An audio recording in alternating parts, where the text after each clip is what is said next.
여러분 반갑습니다. 예, 동국대학교 불교대학 김호선 교수입니다. 참 우리 불광사의 이 전법도량이 거룩하게 이렇게 새롭게 지어지고 제가 여기에 초청을 받아서 이 자리에 앉아서 여러분들께 부처님 말씀 또 금화 강덕 큰 스님 말씀을 드리게 되어서 영광으로 생각합니다. 저희들이 저 같은 사람들이 절이나 법회, 사찰 이런 데 초청돼서 이야기할 기회가 들어 있습니다. 불광사도 제가 오늘 새로 지은 이 법당은 처음이지만 처음이 아닙니다. 저한테 여기 이 자리에 계신 분들 중에도 제 강의를 들으신 분들이 들어 계실는지 모르겠습니다.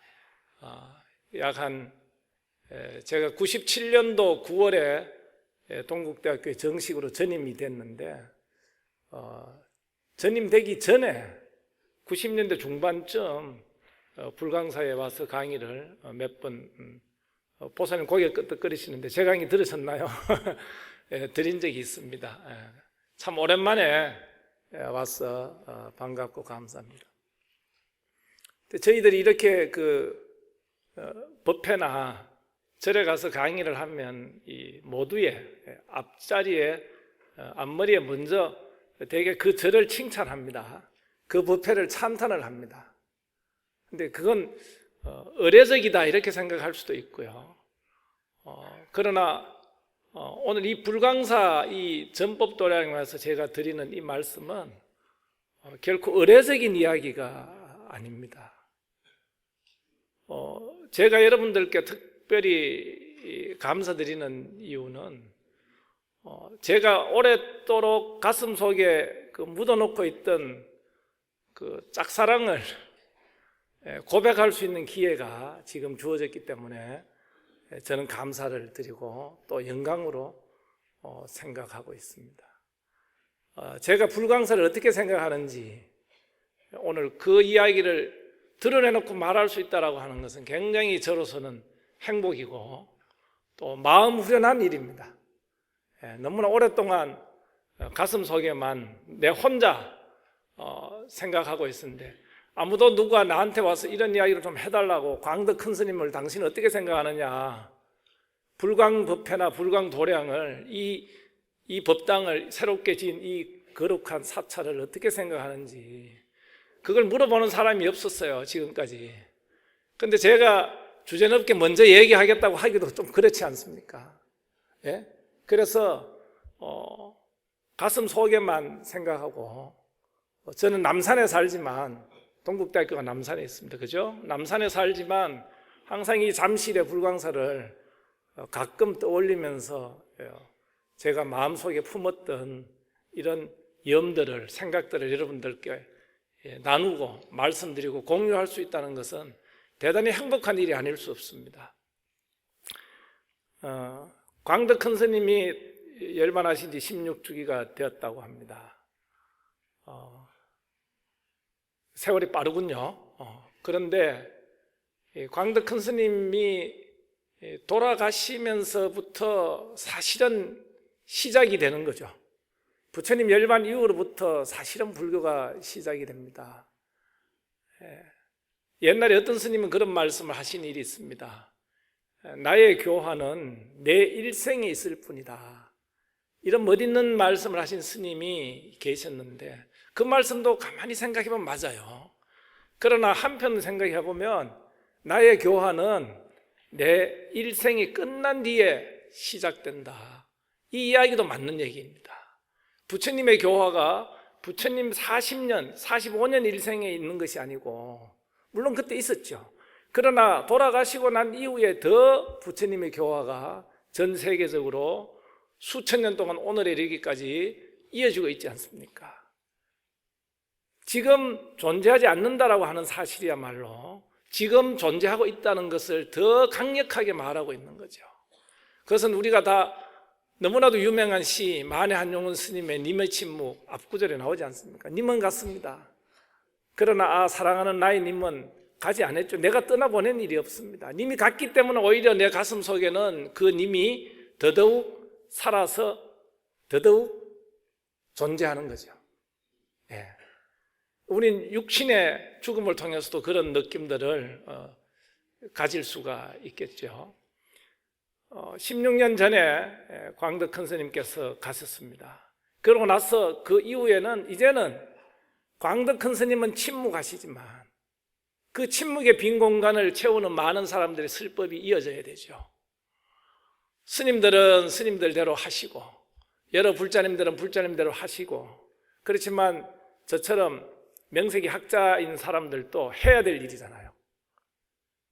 제가 광덕 큰 스님에 대해서 논문을 쓴 사람으로는 제가 어떤 의미에서는 세 번째고 어떤 의미에서는 첫 번째입니다. 어떤 의미에서 세 번째라고 이야기하는 것은 입적 이후에 이 불광서 도량으로 생각하고 있습니다만은 김영태 교수님하고 우리 한국 불교학의 아주 어른이시죠. 원로 교수님이신 김영태 교수님하고 또 김재영 법사님께서 초청되어서 세미나를 한 적이 있을 겁니다. 제 기억으로. 그때 그 두 어른이 쓴 글이 제 생각으로는 강덕 큰 스님에 대한 첫 번째, 두 번째 글이 아닌가. 논문의 형식을 갖춘 글로서는 그렇다라고 생각합니다. 그 다음에 제가 썼습니다. 그런데 저는 그러면 세 번째가 되는데 왜 당신이 첫 번째라고 얘기하냐. 어떤 의미에서는 세 번째고 어떤 의미에서는 첫 번째입니다. 그 두 선생님들의 글은 불교 학계의 학술지에 실리지 않았습니다. 그런데 저는 제가 논문을 써서 학술지에 실렸습니다. 한국 종교학회에서 나오는 종교연구라는 논문집에 제가 2001년인가 2002년인가 투고한 적이 있습니다. 무엇에 대해서 썼느냐? 큰 스님이 남겨놓은 저술이 많지만 천수간음경이라는 책이 있습니다. 아시죠, 여러분? 불광출판문사에서 나온 빨간 책 있잖아요. 우리 보살님 아시네. 천수간음경. 댁에 갖고 계신 분들 많이 계실 겁니다. 오늘 댁에 가셔서 한번 확인해 보십시오. 천수간음경의 첫머리에 본문까지 갈 것도 없습니다. 볼 것도 없습니다. 첫머리에 서문이 있습니다. 내가 지금 이 이야기 하니까 내 몸이 막 소름이 끼치네. 왜 그러냐? 서문이 만고의 명언이에요. 나는 그 서문이 딱 한 페이지입니다. 책도 크지 않아요. 예? 책도 요만해요. 그 서문에 나오는 그 한 말씀이 제가 논문 한 편을 쓰게 한 거예요. 제가. 예, 나는 그거 하나 갖고 썼습니다. 근데 이 논문을 나중에 다시 고쳐서 2006년에 제가 펴낸 천수경의 새로운 연구라는 논문집에 제가 다시 수정 보완을 해서 다시 실은 일이 있습니다. 그게 학술지에 발표된 것으로는 첫 번째고 어떤 의미에서는 세 번째다. 그 뒤에 한 편 더 썼습니다. 우리 동국대학교 불교문화연구원에서 나오는 그 학술지가 불교 학보라는 학술지가 있는데 그게 제44지입니다. 이거는 뭘 가지고 썼느냐? 반야심경 강의 책이 있죠. 예? 얄팍합니다만은 이런 작은 반야심경 강의 책이 있습니다. 그거 읽고 논문을 쓴 겁니다. 왜 논문을 썼느냐면 지금 우리 큰 스님들에 대해서 많은 학자들이나 이런 분들이 논문을 씁니다. 근데 강덕 스님은 좀 특이해요. 여러분도 특이하던 어떤 의미에서도 굉장히 특이하신 분이잖아요. 근데 어떤 의미에서 특이하냐면 학자는 아니죠. 스님인데 근데 학계에서 지금 저 어른들이 저 학자들이 뭔 이야기를 하는지 이 자리에서 앉아가지고 다 아시고 있는 분이에요. 아시고 있었다 이거예요. 근데 우리나라에서 일어나는 일만 아시고 있는 게 아니고 전 세계에서 학자들이 대충 어떤 이야기를 하는지를 아시고 있어요. 근데 그거에 대해서 뭐 반론을 전개한다 뭐 이렇게 드러내놓고 이런 작업은 하신 건 아닌데 상자 스님들이나 이 불자님들한테 이렇게 얘기해 놓는 가운데 그게 드러나요. 그걸 누가 아느냐? 여러분들은 보면 잘 모를 겁니다. 죄송합니다. 근데 저 같은 학자들은 딱 보면 알아요. 아, 이 어른이 얘기한 이 부분이 우리가 하고 있는 이 이야기에 대한 코멘트구나 알아요. 그런 게 하나 딱 나오는데, 야, 기가 막힌 거예요. 저는 불광사를 어떻게 생각하느냐면, 제가 이 고백입니다. 짝사랑해오던 사람들 님을 앞에 놓고 제가 지금 고백하는 거예요. 우리 한국 불교의 마지막 보루라고 생각합니다. 얼마 전에 제가 우리는 선우라는 제가 불자 단체 있잖아요. 초청받아서 강의하러 갔습니다. 그건 뭐 사람들이 한 20명 모였습니다. 한 20, 30명. 여기는 많이 오셨지만. 그때 제가 운명에 대해서 이야기했습니다. 누구의 운명이냐? 우리나라 불교의 운명. 앞으로 한국 불교가 어떻게 될 것인가? 저도 부처님 은혜를 많이 입고 지금 종립불교대학의 교수니까 이 우리나라 불교의 운명에 대해서 저는 여기 계신 스님과 저나 마찬가지로 큰 책임이 있는 사람입니다. 무거운 책임이 있는 사람입니다. 앞으로 이 불교가 어떻게 흘러가고 어떤 운명 속에 처해질 것인가. 걱정되는 일이 많아요. 걱정되는 일이 많은데 이런 문제들에 제가 지금 걱정하고 있는 이 고민에 대해서 큰 스님이 해결책을 제시해 줬어요. 내가 그걸 딱 보고 글을 쓴 거예요. 신심이 나서 쓴 거예요. 불광사 주지 스님이 저보고 논문 써달라고 원고료를 보태주거나 연구비를 지원해주지 않았습니다. 지금은 불광연구소라고 하는 불광사에서 연구소를 만들어갖고 젊은 학자들이 활동을 하고 있어요. 저도 거기에 참여하고 있습니다. 거기서 나오는 논문집이 전법학 연구고 지금 7호가 나왔습니다만 1호부터 4호 나올 때까지 제가 편집위원장을 했고 지금도 뭐 회의 있다고 오라 그러면 가고 이렇게 참여하고 있습니다.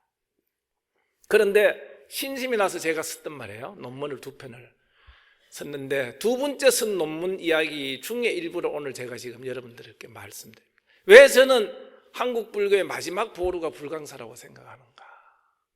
이 말은 다른 말로 하면 우리 한국 불교를 믿는 지금 스님들이나 신도들이 방황하고 갈등하고 혼돈하고 있는데 갈 길이 몰라가지고 무엇을 잡고 의지하고 우리가 잡아야 될 끈이 뭐냐, 의지처가 뭐냐, 어떤 가르침에 따라서 어떤 지침에 따라서 나아가야 될 것인가.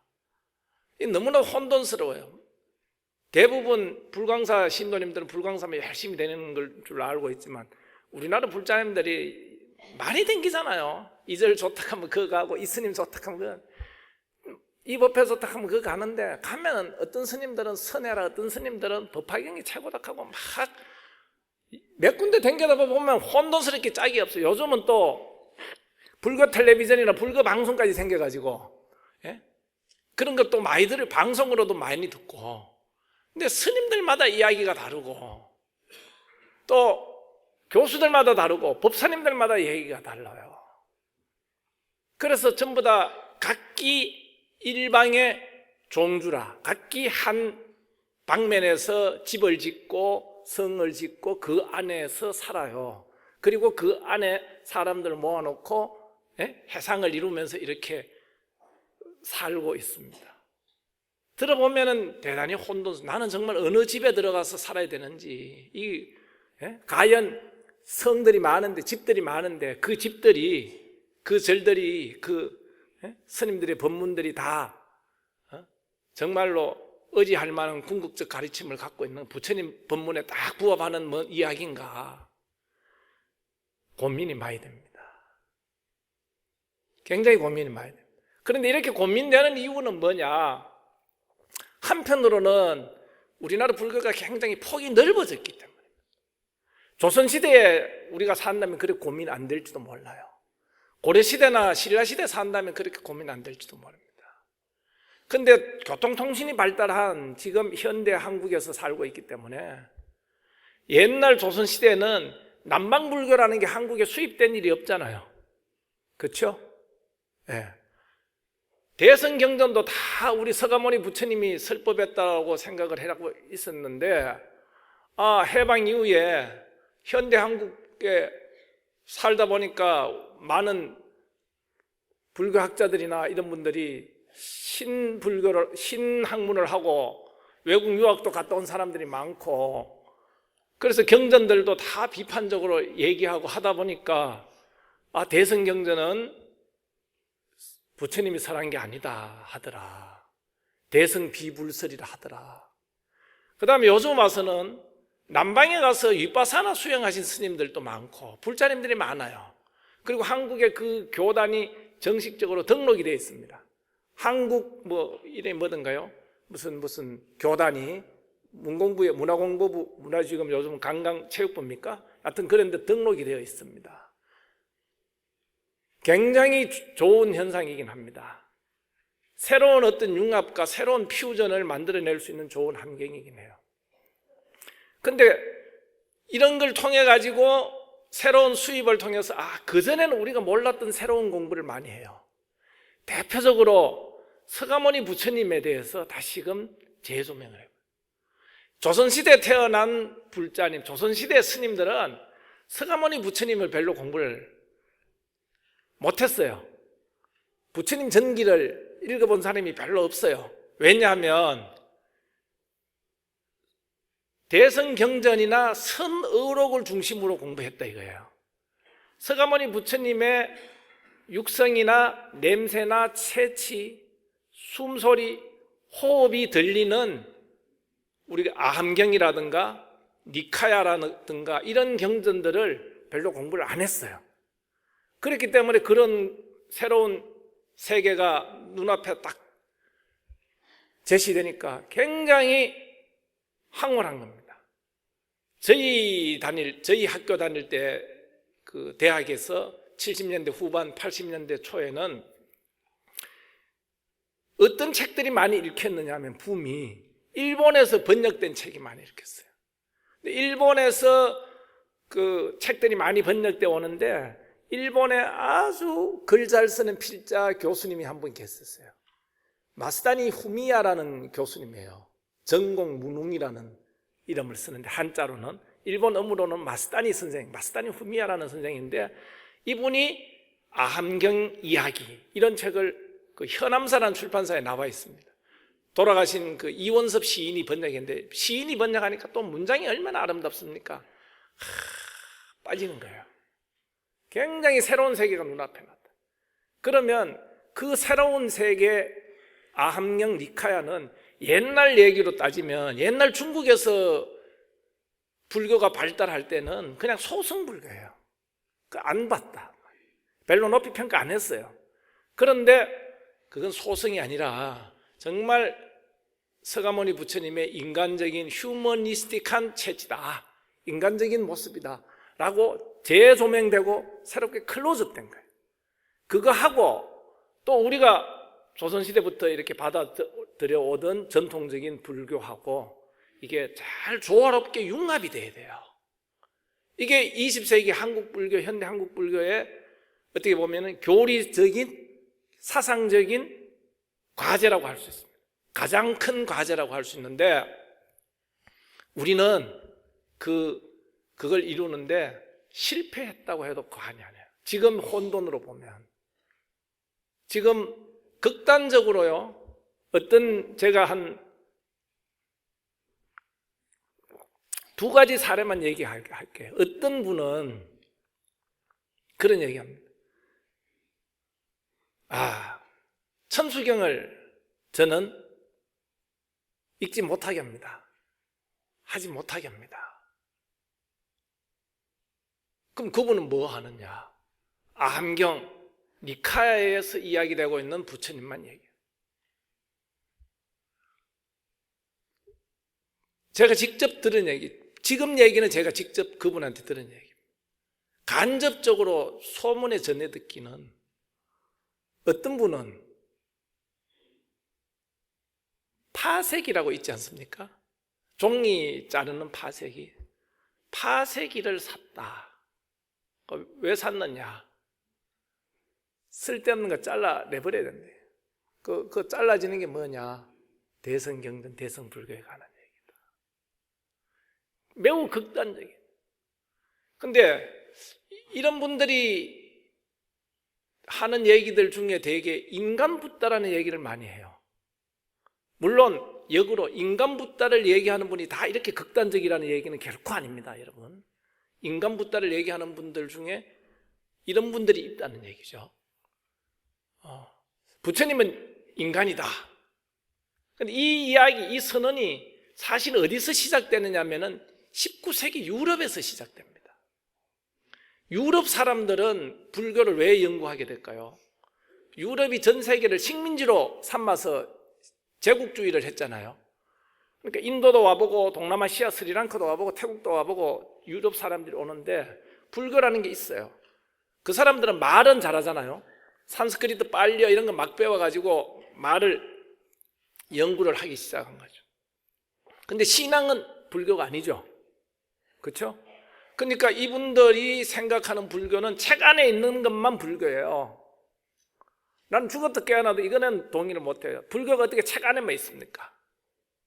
책 밖에도 있고 책 안에도 있는데, 책 안에 있는 불교를 교리적으로만 이해를 하게 되는 겁니다. 그래서 붓다는 인간이구나, 인간적이다. 특히 기독교하고 비교해보면 굉장히 인간적이다 이거예요. 그래서 인간 붓다라는 얘기를 하는 겁니다. 이 흐름을 받아들여서 아까 제가 말씀드린 마스다니 후미오 선생 같은 경우도 붓다를 인간적인 측면에서 많이 이야기를 하죠. 그것이 우리나라에도 와서 저희도 굉장히 탐독하고 저도 굉장히 좋아하고, 그분이 그 책에서 이야기했던 암경 이야기나 불교 개론이나 이런 데서 이야기했던 명구 같은 것들이 지금도 제 가슴 속에 살아남아 있는 것들이 많이 있습니다. 그런데 극단적으로 가서 기존의 우리 전통 불교, 우리의 한국 불교 전통에서 살아오던 사람들이 했던 신앙이나 이런 것들이 배척되고 거부되는 이런 상황 속에 지금 놓여 있는 겁니다. 이런 혼돈을 예상하면서 혹은 직시하면서 이거에 대해서 처방을 남겨놓은 스님이 없습니다. 우리나라 큰 스님이 성철 스님도 없고 무슨 하남 스님이나 구산 스님이나 이런 하남 스님 같은 경우 더 이전 스님이지만 용성 스님 이런 분들 더 이전이지만 현대에 스님들 중에 큰 스님들 중에 이 문제에 대해서 나름의 해결책을 제시한 분이 없어요. 오직 광덕 큰 스님만 그 문제에 대해서 해결책을 제시했어요. 그래서 내가 마지막 보루라고 생각하는 겁니다. 이 어른의 가르침에 따라서 우리 불교가 가야 되지 않느냐라고 저는 생각합니다. 그게 뭐냐? 제가 이 스님의 논문 2편 썼다 그랬지 않습니까? 근데 저는 좀 사람이 좀 이상해서 남들이 뭐 많이 하면 하기 시작하면 안 해요. 불광연구소가 챙겨져, 불광사에서 불광연구소를 만들고 해주 스님이 굉장히 관심이 많아가지고 강덕 스님 사상을 클로즈업 해야 된다고 막 젊은 학자들을 동원해서 하니까 안심이 되는 거예요. 저는 이제는 누군가 할 사람이 있구나, 이제는 내가 혼자 외롭게 안 해도 되는구나. 그 순간 제 눈에는 뭔가 빠져있는, 뭔가 누구가 또 보충해야 될 다른 분야가 하나 보이는 거예요. 그럼 그거 하는 거예요. 좀 그렇습니다. 그런데 이 스님이 말씀해 놓은 책들을 읽으면서 제가 논문을 쓰는데 공부를 쭉 해보니까요, 굉장히 힘이 있어가지고, 법력이 있어가지고 막 사람을 튕겨냅니다. 논문은 내가 언제까지 써야 되겠다고 이렇게 해가지고 학술지에 미리 얘기하고 약속받고 날짜 받아놨는데 글이 안 나올 것 같은 거예요. 막 밀어내는 겁니다. 감히 니까지 어디 와가지고 이런 식이냐, 이거죠. 나는 그런 경우는 지금까지 한 번도 없어요. 제가 논문을 85편 썼습니다. 지금까지 89년부터 시작해서 25년 동안 85편 썼는데 한 번도 그런 일이 없어요. 두 번째도 그런 일이 괜찮더라고요. 처음에 쓰는데, 첫 논문을 쓰는데 막 밀어내는 거예요.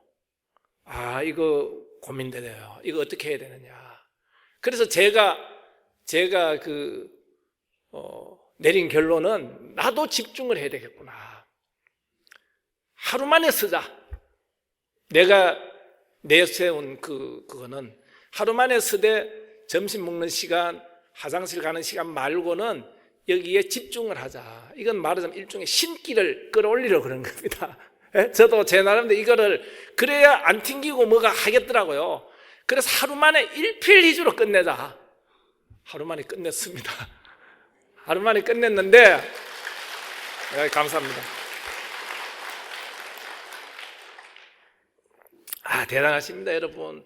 박수 치는 타이밍도 딱 정확하게, 이거 어렵습니다. 근데 한 번씩 이래 해서 얘기하는 사람도 신이 나고 흥이 나는데, 박수 칠 타이밍이라고 생각하는데 박수 안 나와요. 그러면 굉장히 힘들어요. 됐습니다. 그래, 이 스님의 이 불교관을 이걸 한마디로 뭐라고 이야기해야 되느냐, 이걸 총체적으로 한마디로 이야기해야 되겠는데, 그때 제 머리에 떠오른 말이 이름교라는 겁니다. 제가 오늘 법회 보야 강덕 스님의 이름교라고. 이름교라는 말은 제가 만들어낸 말이 아닙니다. 옛날부터 있는 얘기입니다. 유마경에 보면은 불이 이름 연설법, 부처님께서는 이름으로 한 목소리 한 소리 이런 얘기입니다. 우리 음악에서 보면 도레미파 솔라시도가 있지 않습니까? 이거는 이름이 아니에요. 칠음이나 뭐 이런 거예요. 다음이에요. 근데 한 이름으로만 친다 이거예요. 부처님이 치는 피아노에서는 음계가 하나밖에 없어. 한 음이에요. 그게 도인지 소리인지 모르지만 하나만 땅 치는데, 듣는 사람들은 중생수류 각득해라. 중생들은 자기 감량으로, 어떤 사람은 부처님은 미를 누르는데 어떤 분은 도로 알고, 어떤 분은 미로 알고, 어떤 분은 솔로 알고, 어떤 분은 파로 안다 이 말이에요. 그런데 중생들이 그것이 자기가 미다, 미라는 이름의 종단을 만드는 거예요. 파라는 이름의 종파를 만드는 거예요. 이런 상황이라는 거예요. 그런데 강덕 스님은 이름이라는, 절대 이 절 이름이 뭡니까? 불강이에요. 불강사예요.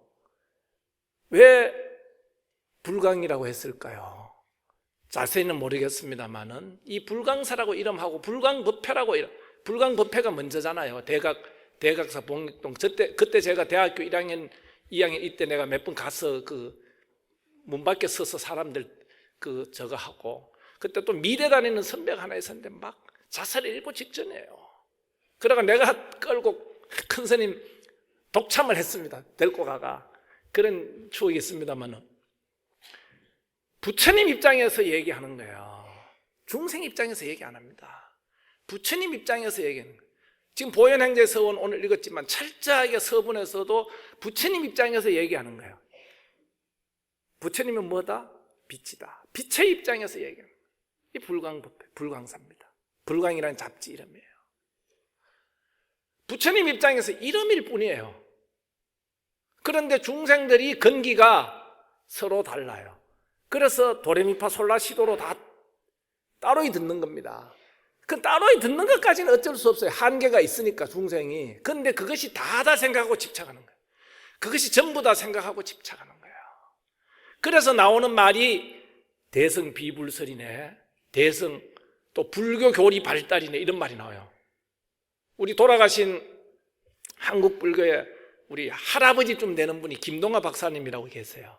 제가 그분 제자한테 제가 배운 사람이니까 우리 할아버지 학자분이 김동아 박사님이라고 하는 분이 계신데, 그런 일본에서 유학을 했습니다.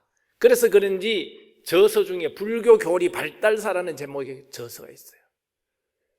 광덕 큰 스님은 불교 교리 발달에는 이 말 안 돼. 불교 교리는 발달이 없어. 왜? 이름이니까. 이름에 부처님 입장에서 무슨 발달이 있어? 이름인데. 중생의 입장에서 불교를 이해하는 걸 싫어한 분이에요. 왜? 본래 중생이 아니거든요. 본래 중생이 아닌데 왜 부처 입장에서 서지 못하느냐, 이런 얘기죠. 그래서 이름교예요. 지금 이름의 입장에서 본다면 아함경에서 이야기하는 부처님 말씀이나 반야경이나 하엄경에서 이야기하는 부처님 말씀이나 이것이 둘이 아니에요. 같은 이야기예요. 맥이 통해요. 일맥상통해요. 법의 근본에 둘이 없단 말이에요. 우리 선생님 중에 저도 강의를 대학교 2학년 3학년 때 들은 선생님인데 고익진 선생님이라는 분이 계세요. 한국 불교에 아주 그 업적을 많이 남긴 훌륭한 학자이시죠. 근데 이 어른은 이런 교리 발달, 이런 그 생각을 갖고 계신 분이에요. 그래서 아함경에서 반야경이 나오고 반야경에서 법화경이 나오고 이런 생각을 가지고 이야기를 해요. 광덕 스님이 잠실 불광사에 계시면서 고익진 교수 소문을 들었어요. 말도 안 된다 이거예요. 그런데 점잖해요. 스님이 고익진은 이렇게 얘기하는데 그건 학자들이 하는 얘기예요. 제가 논문 쓸 때는 저는 그렇게 해서 논문을 쓴 겁니다. 반야심경 강의 그거 불교학부에 반야심경의 주제에 대한 고찰이라는 제목의 논문을 쓰면서 고익진 교수님이 반야심경을 보는 관점이 틀렸다. 강덕 스님이 보는 반야심경 관점 이게 옳은 거다. 이게 정확하게 주제를 파악한 거다라는 논문을 내가 쓴 거예요. 고익진 교수님 제자들이 많고 그분 아드님은 지금 아주 훌륭한 또 학자로서 지금 미국에서 학위 따가와서 우리 학계에서 활동하고 있습니다. 아주 학자로서는 드물게 진실하게 살다가 가신 분이 고익진 선생님이죠. 그러나 학문적 견해에서는 문제가 있었다라고 저는 생각을 합니다. 내가 불광사 큰 스님 가르침을 내가 알지 못하면 나 그런 소견이 안 나오죠. 내가 딱 보니까 이 어린이 맞는 거예요. 그런데 반야심경 그 강의 책에 보면은 이런 표현이 나와요. 참 자비로워요. 법의 허물을 지적하지만 이렇게 얘기해. 종래의 통설에서는 이런 말씀을 써요. 종래의 통설. 종래에는 이런 이야기가 떠돌아다니고 있다. 그 고익진 선생 얘기예요. 우리는 알잖아요. 근데 고익진이라는 얘기 안 하는 거예요. 근데 저 같은 사람은 학자니까 학자는 시비하는 게 업이에요. 잘잘못을 따지는 게 업이거든. 그래서 고익진 선생님은 잘못이고 강덕 스님이 이렇게 얘기하는 게 이게 맞다. 저는 불광연구소에 대해서 걱정하는 게 유일하게 하나가 있습니다. 뭐가 있느냐면 불광사에서 설립한 연구소에서 연구활동을 많이 하고 하는 건 좋은데 이게 학계의 중심에서 이야기돼야 되거든요. 강덕 스님 논문이 학계의 중심에서 나와야 돼요. 강덕 스님 사상이라는 논문이. 그러려면 사실은 저처럼 불광사에서 요청받기 전에 써야 되거든. 예? 불광사에 지원받기 전에, 청탁받기 전에 이게 한국 종교학회든 불교학회든 이런 데서 나와야 돼요. 그게 아직까지 안 나오고 있다는 것이 조금 걱정스러운 부분이 있습니다. 그래서 이념교라는 말이 그런 얘기예요. 그렇기 때문에 이 가르침만이 우리나라 불교의 앞으로 불자들이 의지해야 될 가르침이다. 나는 대성이고 너는 소성이다라거나 나는 인간붙다고 대성불교는 비불설이라거나 혹은 법화경만 최고고 혹은 선만 최고고 혹은 밀교 다라니만 하면 되고 혹은 연불만 최고고 이런 식으로 지금 다 갈라져서 그 하나만 하는 것도 방편으로는 의미가 있습니다. 집중할 수 있으니까요. 그러나 그렇게 하나만 하면 자 다른 모든 가르침이 다 평등하게 오라. 그런데 나는 참선을 하겠어. 이거 좋은 거예요. 그러면 연불하는 사람 비방 안 해도 돼요. 이렇게 가르치신 분이 누구냐면 여러분 놀라지 마세요. 경허 스님은 이런 생각을 하신 분이에요. 경허 스님 대단합니다. 제가 작년에 경허의 얼굴이라는 책을 한 권 낸 일이 있어요. 아주 멋있는 스님이죠. 경허 스님. 이런 이야기를 해요. 그런데 대부분은 우리 중생들의 근기는 자기가 하는 가르침, 자기가 하는 수행에 집착을 하게 돼요. 뭘 모르면 그것이 근본에 있어서 같다라고 하는 이 강덕 스님의 가르침을 모르면. 이제 이해가 됩니까? 제가 왜 한국 불교의 마지막 보루가 그러면 한국 불교의 마지막 보루란 말은 뭡니까? 가사, 예를 들어서 가령 아주 나쁜 극단적인 생각이지만 대한민국에 다른 절이 다 없어졌어. 다른 절 다니는 불자들이 다 없어져도 불광사만 있으면 다시 되살아날 수 있어요. 라고 저는 생각합니다.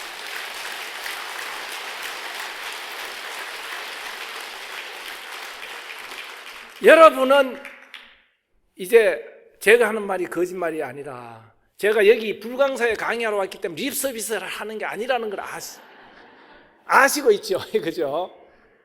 자, 이제 거룩한 이 법당을 짓고 다시 제2의 불광운동을 한다고 하니 너무나 감사하고 정말 눈물나게 고마운 일입니다. 여기에 우리 한국 불교의 명운이, 운명이 달려있다. 제2의 불광운동이 성공하는데 운명이 달려있습니다. 제2의 불광운동은 공동체 운동이라고 합니다. 이게 옛날부터 공동체예요. 대각사에서 법회할 때부터 공동체입니다. 공동체 운동이라는 것을 다른 말로 뭐라 그런지 아십니까? 불교 용어로 뭐라 그럽니까? 공동체라는 말은 불교 말은 아니에요. 이 일반 세속의 학문에서 쓰는 말이에요. 불교 말이 있어요. 불교 말. 멋있으려고 또 좀 더 폭넓게 많은 사람들한테 어필하기 위해서 공동체라는 말을 선택한 걸로 이해합니다. 공동체라는 말에 해당되는 말이 뭐냐면은 결사라는 말입니다. 고려 때 보조국사 진울 스님의 결사 있죠? 정의 결사. 수많은 결사가 있습니다. 경허 스님도 결사가 있고, 하남 스님도 결사가 있고, 성철 스님, 봉암사 결사가 있고, 항명 스님, 내장사 결사가 있고, 제가 결사 연구자예요. 결사에 필이 꽂힌 사람이라 내가 이거 다 결사에 대한 연구를 다 했어요. 그런데 제2의 불광운동, 제1의 불광운동, 광덕큰 스님 살았을 때 대각사의 불광법회가 다 결사예요. 결사라는 건 뭔가? 새로운 교단의 물줄기, 새로운 교단의 흐름을 만들어내기 위한 운동입니다. 수행운동이에요. 우리 교단의 새로운 물줄기를 만들어내기 위해서 조계사 띠가가, 총무의 띠가가, 종려의 띠가가 정치적으로 한 거 아니잖아요. 그건 한계가 뻔하니까. 새로운 물줄기를 하는 게 이게 공동체 운동의 프로필을 받습니다. 거기서 제 마음을 딱 울리는 게 하나 있대요. 그게 뭐냐? 광덕 스님의 가르침을, 책을 전집 만들어 놨잖아요. 전집을 읽는 공부 모임을 만들겠다. 이게 독서회죠. 예? 법등이라는 것도 여러분 불광사에서 처음 했어요. 전법이라는 말을 불광사에서 처음 했습니다. 제가 오늘 조금 시간이 부족한데 40분 만에 끝내달라고 그랬어요. 왜 전법이라는 말을, 지금 우리 불교대학 교수님들, 불교계 종립대학이 전국에 몇 개 있습니다. 불교학자들이 많이 있습니다. 불교학자들 중에 전법 이야기 하는 사람 별로 없어요. 전법 이야기 안 하면 이거는 우리가 충신이 아니고 효자가 아니에요. 충신 효자가 아니다 이 말이에요.